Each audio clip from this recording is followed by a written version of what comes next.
The 2024 preseason is now in the books for your New England Patriots. Is it now finally time to go all the way with Maye? Stick around. You're about to be locked in to the Locked On Patriots podcast.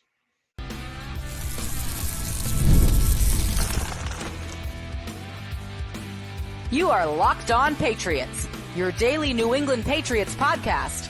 Part of the Locked On Podcast Network, your team every day. Hello to all of you Foxborough faithful. Thank you once again for making Locked On Patriots a daily part of your New England Patriots coverage. Remember, Locked On Patriots is not only a proud part of the Locked On Podcast Network, your team every day, but we are also free and available on all platforms, including YouTube. So smash that subscribe button and download and follow Locked On Patriots wherever you get your podcasts to ensure you're getting the latest episode as soon as it's available. I'm your host, Mike Debate. I cover your New England Patriots for Patriots Country of Athlon Sports. So reach out to me and let me know what's on your mind on X at MDABATENFL. While you're out there showing some social media love to Locked On Patriots, please follow our account there as well at LO_Patriots. And Pats fans, today's episode is brought to you by FanDuel. Listen up. Now through September 22nd, all FanDuel customers can bet $5 and get a 3-week free trial of NFL Sunday Ticket from YouTube and YouTube TV. Visit FanDuel.com/lockedon to get started. And Patriots fans, Drake Maye, the rookie from North Carolina, the number 3 overall pick in the 2024 NFL Draft, took his battle with Jacoby Brissett for the starting job to Commanders Field on Sunday night. Made a pretty good case, if you ask me. And while the offensive line made it clear to Jerod Mayo that he may not want to throw his prize rookie out there just yet, the New England Patriots still fell to the Washington Commanders 20-10 and closed out their preseason at 1-2. Now the questions begin, and now comes the time where the New England Patriots Brain Trust is going to have to whittle this 90-man roster down to 53. And here today to help us break it all down is the only man with the gravitas capable of being able to handle such a monumental breakdown, our good friend, the legend himself, the Count of Murphy Fisto, the Green King of Sting, the Monster Master of Disaster. Yeah, I'm going through all the names here, folks, because it's a big Monday and we need big opinions. My good friend, Thomas Murphy, thank you for coming to me in friendship today, Don Murph. Well, my opinions are big, but I'm not sure how right they are. We'll be the judge of that. I think you nail it more often than not. But Murph, the Patriots finished this preseason slate 1-2. I don't think anybody is really concerned about the overall record of the preseason for the New England Patriots. It very seldom is for any team, whether you're at the top of the echelon or at the bottom of the barrel. No one really cares how you finish the preseason. It's more about individual performances and performances as a team. Well, there was a collective unit last night that is going to cause a lot of sleepless nights in New England throughout the year, and we're pretty confident on that. We're going to reserve an entire segment to talk about the woes on the offensive line, folks, but I thought we'd begin with the news of the day, and that is the quarterback position. And yeah, we're going to start with Drake Maye, folks. Maye entered the game for the second offensive series. We heard Jerod Mayo say after the game that was the plan all along, and right off the bat, Drake looked very comfortable in that offense. An 11-play, 83-yard drive ending with his first NFL touchdown, an 18-yard touchdown pass to Kevin Harris. Put some nice moves on that to try to get to the end zone. Did it very successfully. Drake, 5 of 6 on that drive, 71 yards, and a 17-yard run when the Patriots were facing a 3rd and 14 from their own 8-yard line. Right. And he did it all despite 2 bungled snaps along the way. A lot of maturity. We're seeing a lot of improvement from Maye. He ended up finishing the game going 13 of 20 for 126 yards with 1 touchdown. But from a mechanical standpoint, Murph, we're starting to see Drake Maye emerge as what he's going to look like as an NFL quarterback. You and I have talked mechanics with this kid from the get-go. Putting all the other outside factors around him just aside for now. Yep. From a mechanical standpoint, how impressed were you with what you've seen from Drake Maye, particularly in the last couple of preseason games? It was impressive. It was most impressive. I like that. The force is with this young one, and he showed it last night, both with his arms and with his legs. both every drive that he was out there for, he looked like he was in complete command and control. Um, as you said, eliminating the outside force. Okay. Mm, It was a beautiful thing to see, and it gave talk radio a lot to chew on in the coming 2 weeks or the coming hours ahead to see who is going to be surrounded by the young quarterback. And it also gave a lot of fuel to the fire of Stark Drake. mm, absolutely. And I think in a lot of ways, Patriots fans are looking at this and saying, this kid he clearly has the skill set to play quarterback at a pro level. He's got the ability, he's got all the intangibles. Even in a touchdown that was called back last night, scrambling, throwing across his body and finding KJ Osborne for what should have been a touchdown, but for, again, outside influences coming back to rear their ugly head for the New England Patriots. But this kid clearly has the intangibles, and you're seeing more maturity from him each and every day. And last week, I thought it was very interesting that both Gerard Mayo and Alex Van Pelt made it a point to talk about reading the coverage, being able to get to the line of scrimmage and reading what the other team is going to do. Be ready for the pressure, knowing it's going to come. You're starting to see Drake may be able to adapt to that very well.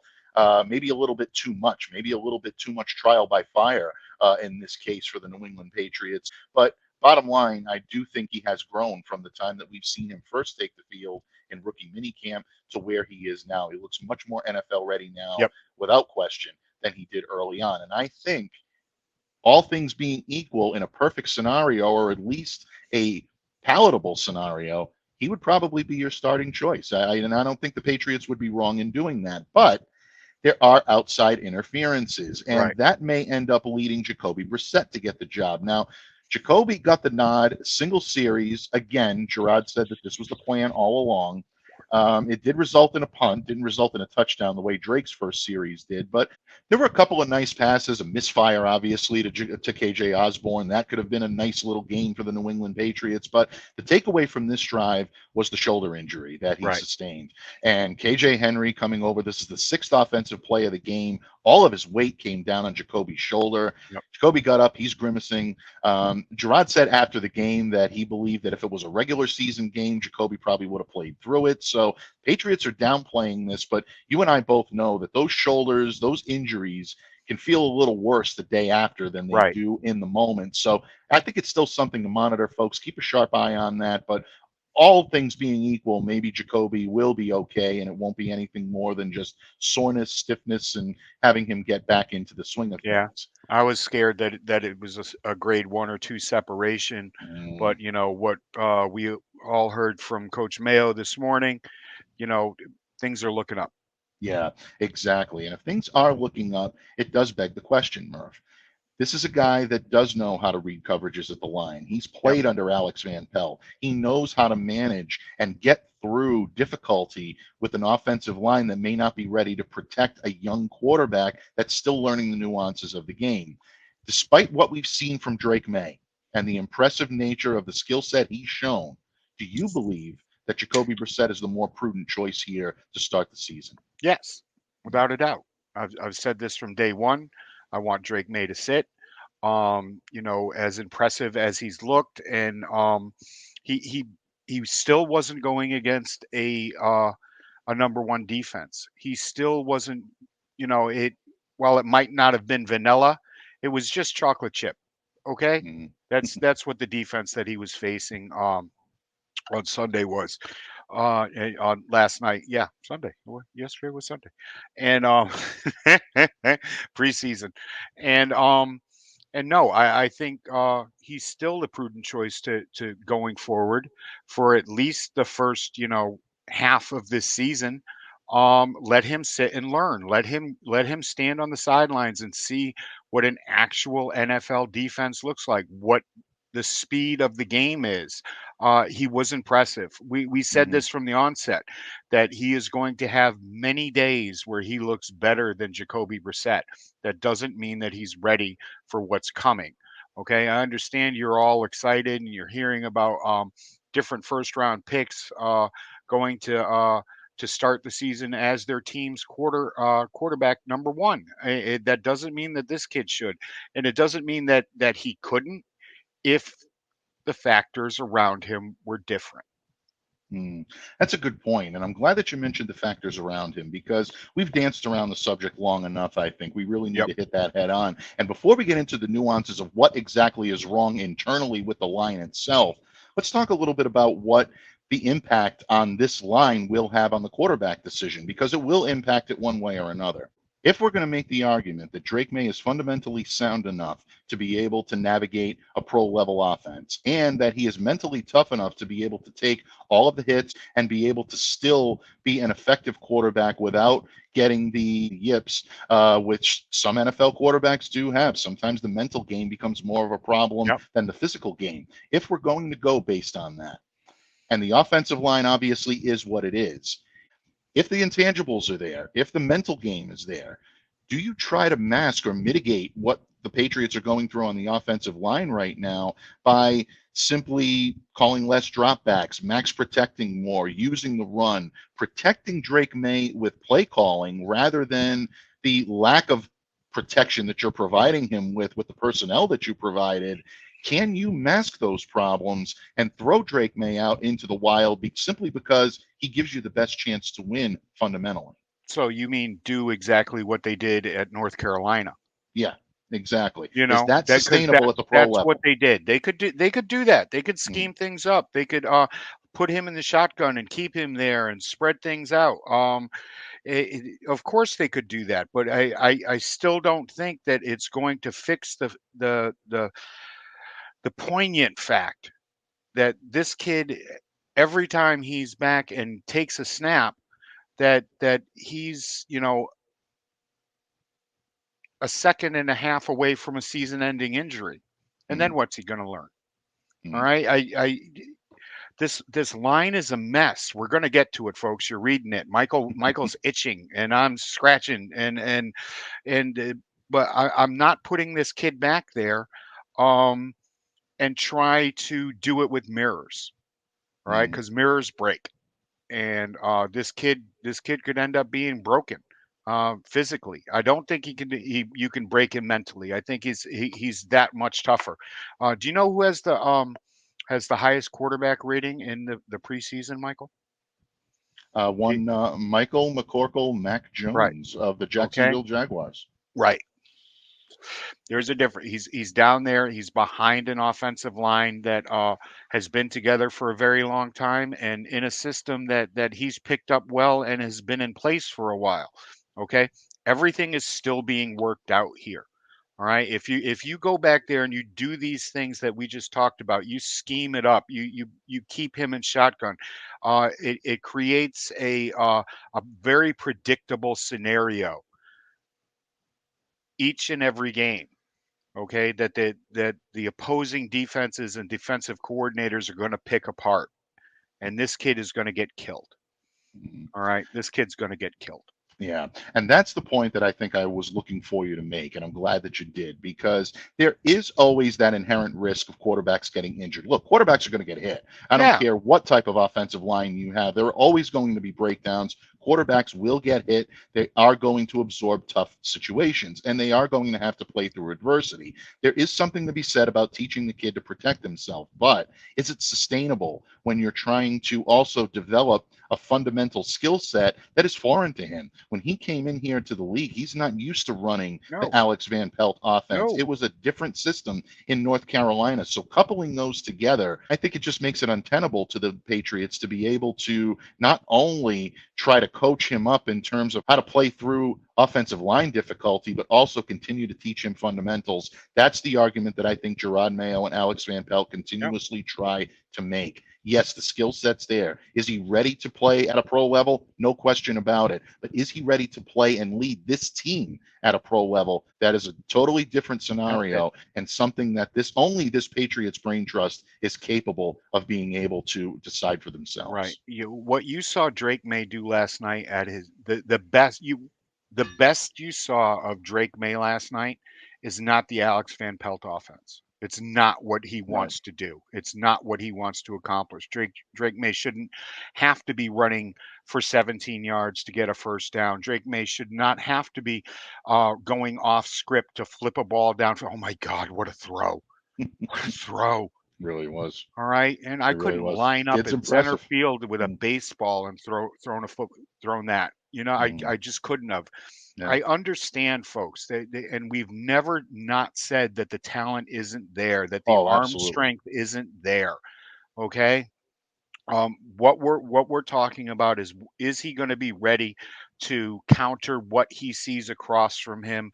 Is he going to be able to be on the same page? And you could see, you know, during last night's game with some of the incompletions that he and the wide receivers are still not on the same page. Now, you could blame that on Gerard Mayo not giving him enough time with the ones, you know, or the fact that, you know, this kid is just a kid. And the people that he's throwing to for the most part are just kids. Okay. You know, Thornton breaks in and he throws out, you know, who screwed that? It was probably Thornton, but, it just takes time and let's just, you know, let's just relax and let this kid take his time. What are we talking about here? If this kid starts week 1, all right, and plays the entire, he starts week 1, they play the entire season. Okay, he gets through, knocking on wood here, unscathed. All right, we're talking about what, 6 wins instead of 4, 7 wins instead of 4. Is it that important to you? Are those 3 wins that important to you? People are arguing with me on Twitter about this, and I was upset that I couldn't get a couple more wins by keeping Matthew Judon around here. You always have to remember where you are, folks, and where you're trying to get. The New England Patriots, I think, have a very keen awareness of knowing where they are. It's where they're trying to get to. What's it going to take to get to that point? And those are the decisions that the New England Patriots are going to have to make as they cut these rosters from 90 down to 53 by the deadline coming up on Tuesday. Murph, it's going to be interesting. But what will be even more interesting is how will Gerard Mayo, Alex Van Pelt, Scott Peters, and the Patriots offensive brain trust fix the woes that we have on the offensive line. It was not a pretty sight in Landover, Maryland on Sunday night. The New England Patriots top unit, we're not even talking about the backups here, folks, the top unit whistled for 8 penalties, including 3 for incorrect alignment on 1 player alone. That cannot happen in the regular season, and the Pats have a lot of work to do to correct it. Murph and I are going to talk about the woes along the offensive line, the continued problems that it causes for the quarterbacks, but mostly for the offense as a whole when this episode of the Locked On Patriots podcast continues, a proud part of the Locked On Podcast Network, your team every day. Locked On listeners, when you're hiring for your small business, you want to find quality professionals that are right for the role. That's why you have to check out LinkedIn Jobs. LinkedIn Jobs has the tools to help find the right professionals for your team to help you do it faster. Here's the best part, folks. They help you do it for free because LinkedIn isn't just a job board. LinkedIn helps you hire professionals you can't find anywhere else, even those who aren't actively searching for a new job but might be open to the perfect role.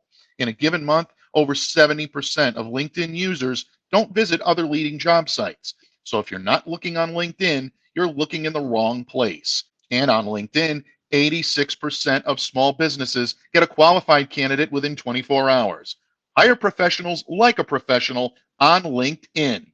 Post your job for free at linkedin.com/LockedOnNFL. That's linkedin.com/LockedOnNFL to post your job for free. Terms and conditions apply.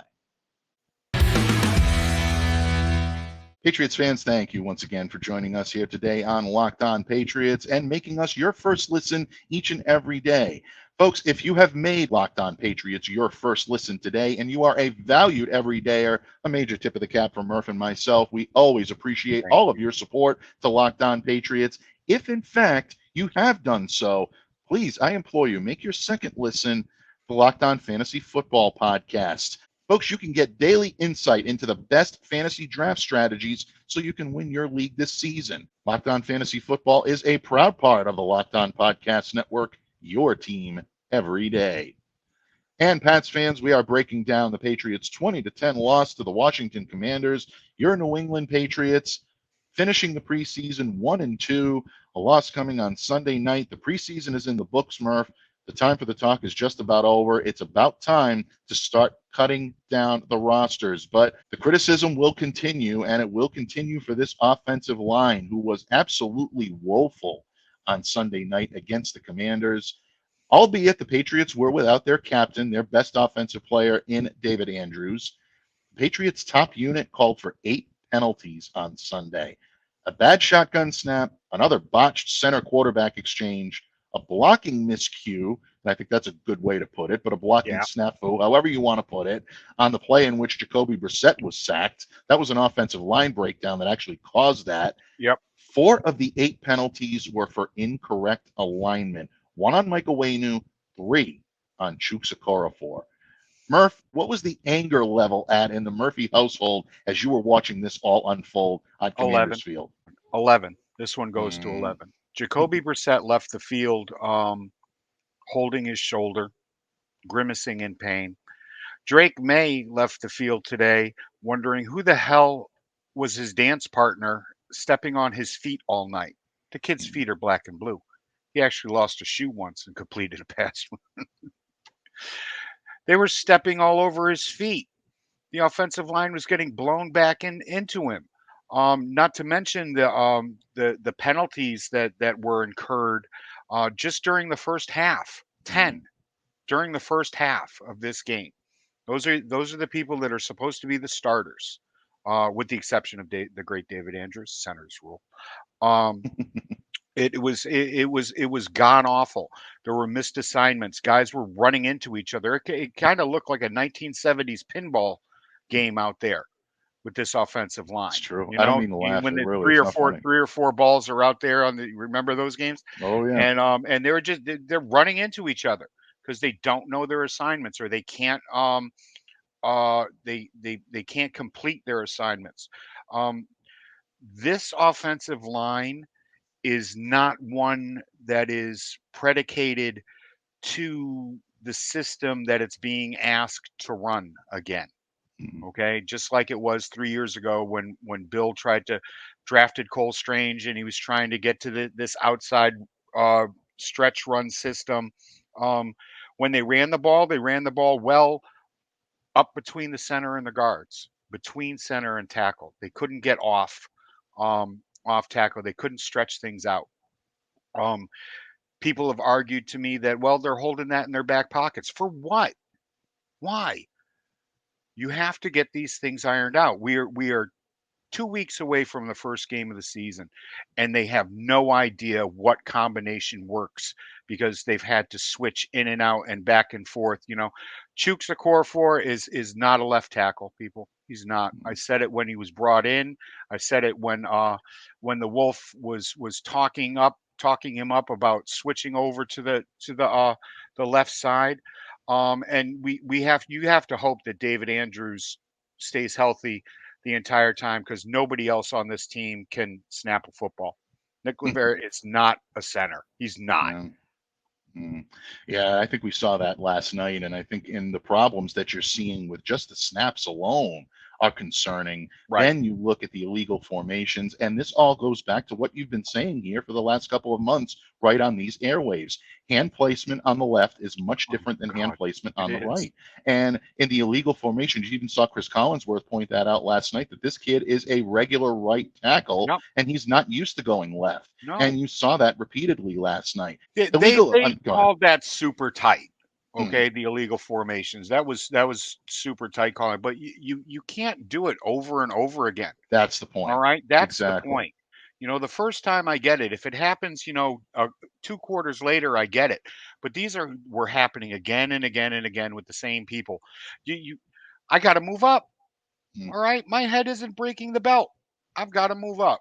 And it was aggravating. It was dumbfounding. The anger level was at 11. It was a spinal tap anger level. Yeah. And I don't blame you for that. And that's exactly the point, is that these things will happen individually. Right. Getting called for an illegal formation on Michael Wenu, that's something that can happen from time to time. But when you get 3 that's something that is a concern because it's happening over and over again. And it is, I And think, an indictment. it's telling you that something's in this kid's head that he thinks he's going to get beat, or he Right. knows he's going to get beat. And I've got to line up as far back as I possibly can. Absolutely. Very well said. And again, I think it just speaks to the woes that the Patriots have at the tackle position and not having dedicated right and left tackles to be able to put in there. Look, a lot of people, myself included, you've also chimed in on the bandwagon, been very critical of the Patriots' choice of having Vidarian Lowe out there at a left tackle position. But he may be one of the only guys on this roster that is suitable for that Mentally role, that he is capable of trained playing and this mentally position. capable. Exactly. So a lot of you wondering why Vidarian Lowe is out there and why people are saying when he comes back, if he's coming back from the oblique and it's not going to be a long-term issue, and all indications are that it won't be serious. I think in that respect, he may be the best option that you have in terms of someone that's capable, out of the box, ready to play. And that's sad. It And really is. You know, Elliott that's Wolf had the entire offseason to fix this, and he's done nothing. Yes, there is still time to fix this. It's they're going to be band-aids, but it is. You scour that waiver wire. The first best offensive tackle that's available to you, you grab. Okay, because you at the very least you need some kind of depth. If Lowe does come back. If not, maybe you could find a starting caliber guy. You know, like I said, DJ Humphries is still out there. Okay, Charles Leno is still out there. You know, there are guys that we've talked about ad nauseum. You know, Donovan Smith, thank you very much. Please, for some reason, is still out there. They're holding. They want their money, and you know they're going to wait to get it till the last. But it's either the waiver wire or one of these guys that we've been talking about for months now, because Elliott Wolf ignored this all off season when all he had to do was spend money. And believe me, you know, these guys would have come here if the money was right. All right, and he had the cash. We didn't hear how many times did you hear? Well, the Patriots just missed out on this wide receiver or this tight end, or did you know? You didn't really hear that about the offensive line. You didn't. He paid no attention to it, and this is on him. That's a good point. And look, I think for all of the guff that they're going to catch on this, and I think that is a valid point that you make, I think they're aware of the lack of attention. I think they're aware of maybe the mistake of not spending more time dedicating resources to bringing in an offensive lineman, someone that can help this team. Gerard Mayo said on Monday morning, tackles, the guards on this team, the starters may not even be on the roster right now. So the Patriots will be looking to try to make this a little bit better. So folks, keep a sharp eye on that. But Murph, we had probably been in agreement that the biggest problem on the offensive line was the tackles. The interior was starting to come together a little bit. That may be in jeopardy as well. City So last night, leaving the game, Christopher Price of the Boston Globe noticing that City left the locker room last night in a walking boot. Now, the severity of the injury is expected to be determined on Monday after further testing is conducted. But what we do know is that a walking boot is usually not a good indication that a guy is ready to get right back out there on the field immediately. Right. It may not even threaten his ability to start the season on time. But, Murph, if the Patriots are looking at City So potentially missing any time, or even, dare I say, and I hope not, significant time, how big of a problem is this now? It's huge. It's humongous. It's the Lord humongous. Okay, the interior of this offensive line was a worry, but not a concern, and now it's definitely a concern.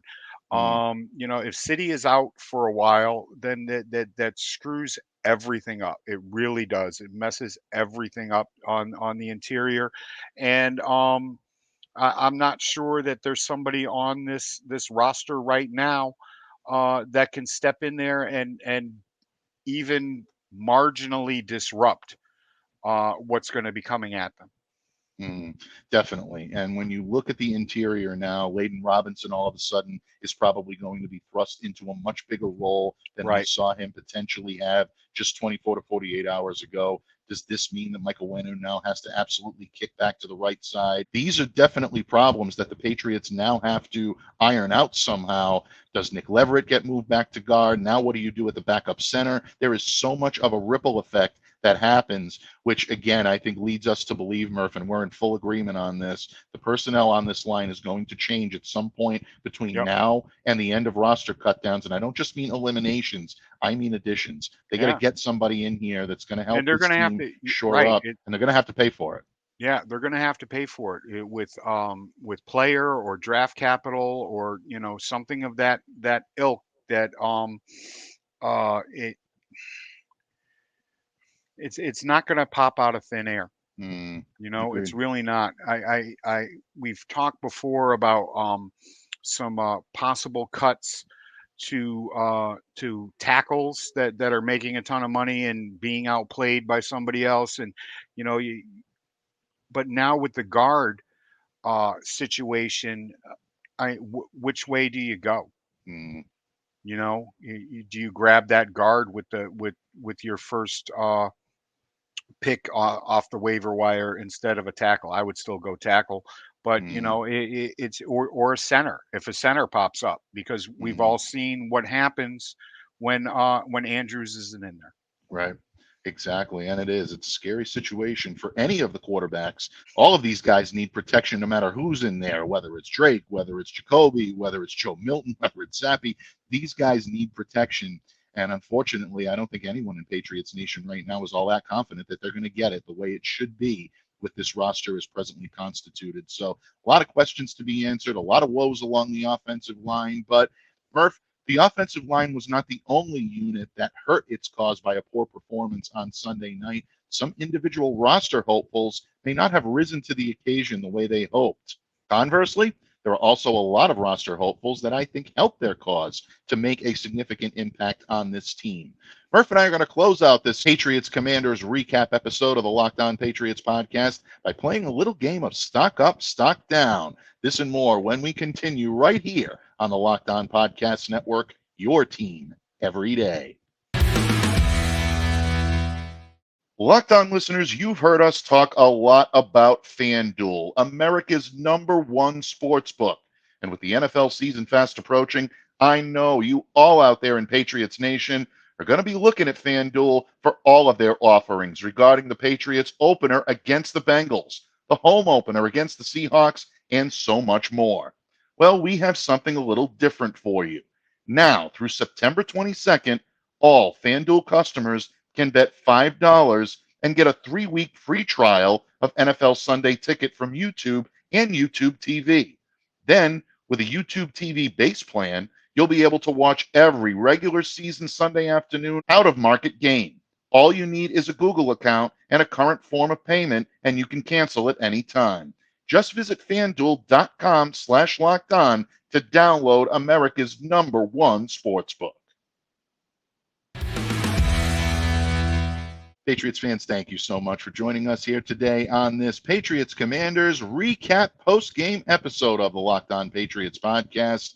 And, of course, joining me here today to break down all the action you saw in Landover, Maryland last night is my good friend, the legend himself, Thomas Murphy. And, Murph, we know that roster cutdowns are looming, and some of the decisions the Pats brass have to make over the course of the next few hours are not going to be easy. There were players that helped their stock, and then there were players that hurt their stock. Let's start with the players that hurt their stock first, because we like to end on a high note. Right. When you look at a player or a unit or any type of individual performance that you saw on the field last night against the Commanders, who do you think left a little bit too much on the bench and not enough on the field to make their case for a roster spot that much more potent? Probably Tristan Hill. All right. Good choice. It was, he had a bad blindside block on the Bradley King's interception. It's just, it seems like that this game is played a little bit too fast for him. He's not always sure what he should be doing or where he's doing, but he didn't help himself last night. And the other thing that everybody who got on me a week ago when I brought up Kayshon Boutte being the odd man out, he slid further down that bubble last night. Yeah, 0 receptions for Kayshon. Zero receptions. You didn't hear yeah. his name except sloppy route running. It was not good. And that's a surprise. And again, I've been one of Kayshon's most staunch advocates. I continue to say that there is a solid NFL receiver somewhere in there, but you have to see it on the field. And did he do enough in the previous efforts to warrant that spot? Patriots definitely have a decision to make there because Tyquan Thornton has been helping his case. Jalen Reagor, I think, has maybe made a little bit more of a stronger case in that regard. We'll see what happens. Patriots have only a few hours left to make these decisions. But, Murph, let's end on a high note. We love to end on a high note. Patriots didn't end on a high note. It's a 20-10 loss and broke down in the second half. But there were some players that I think helped their cause last night, maybe not just to make the roster, but make a significant impact on the roster. When you look at players that had either good performances or helped themselves most last night, who stands out to you? Yeah, right off the top of my head, JaMycal Hasty. He had a really strong night. He carried the ball 4 times for 21 yards. He caught all 3 targets that went his way for, shockingly, another 24 yards. And is, somebody that is going to give this team less predictability. Something that we talked about earlier. What's going to happen is definitely less predictable with JaMycal Hasty in the backfield.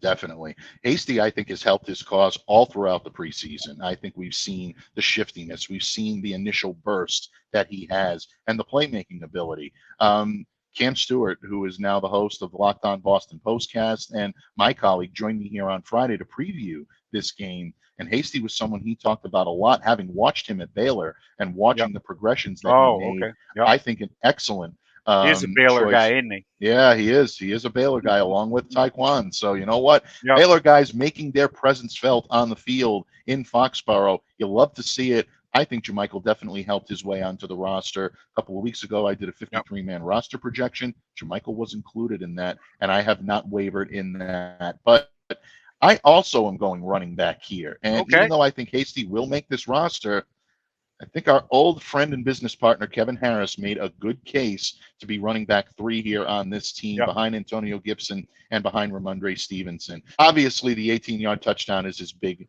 highlight from last night, and he should. That was a great showcase of all the talents this kid has.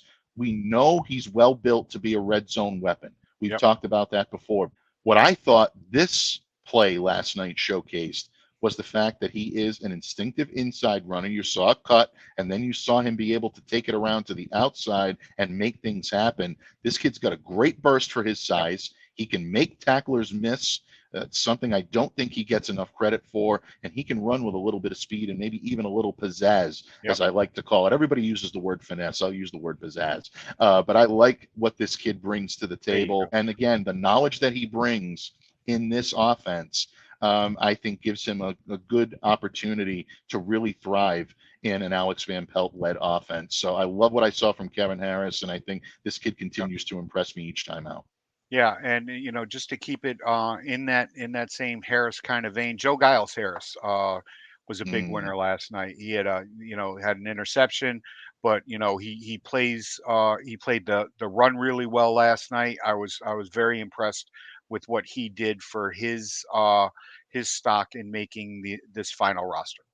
Absolutely, great choice. Joe Giles Harris has been awesome this preseason and all through training camp. Another one I want to give a little tip of the cap to, Christian Ellis, leading all players in the Patriots last night with 11 total tackles. This kid is making it a very tough cut. These two may actually be competing for the same spot on the roster. So that's going to be a very difficult choice. But bottom line, folks, the New England Patriots have serious decisions to make, and they need serious people to make them. Do they have the right brain trust in place? I think so. Do they have the right personnel in place? Well, that's all going to be decided on the field as the Patriots move toward the regular season. But we're going to have you covered right here each and every step of the way when it comes to roster cutdowns this week. But before we get to that point, I just want to take a few minutes to give my good friend, the Count of Murphy Fisto himself, some legendary kudos because he deserves them. He is the legend here on Locked On Patriots. And, Bud, what can I say? Another preseason in the books, another training camp. Thank you for being right by my side throughout all of this. Before I let you go, please let everyone know where they can interact with you, reach out to you, and what you got marinating in Murph's kitchen from now until the end of the week, where we come back to open up the Locked On Patriots mailbag. Well, I got a pot roast sitting there in the kitchen, going away. It's been in there since 6 a.m. and it's gonna be tasty. Stop on by, stop on by. You can interact with me on Zitter at tmurph207. That's always a lot of fun, and I might be back here later in the week. You never know. Absolutely, folks. The chances of that are pretty good. So, on that note, on behalf of my good friend, the Count of Murphy Fisto himself, the legendary Thomas Murphy, I'm Mike Debate, reminding all of you to stay safe, to stay well, to be the change you wish to see in the world. Have a great day, everyone, and we'll see you back here again tomorrow on Locked On Patriots.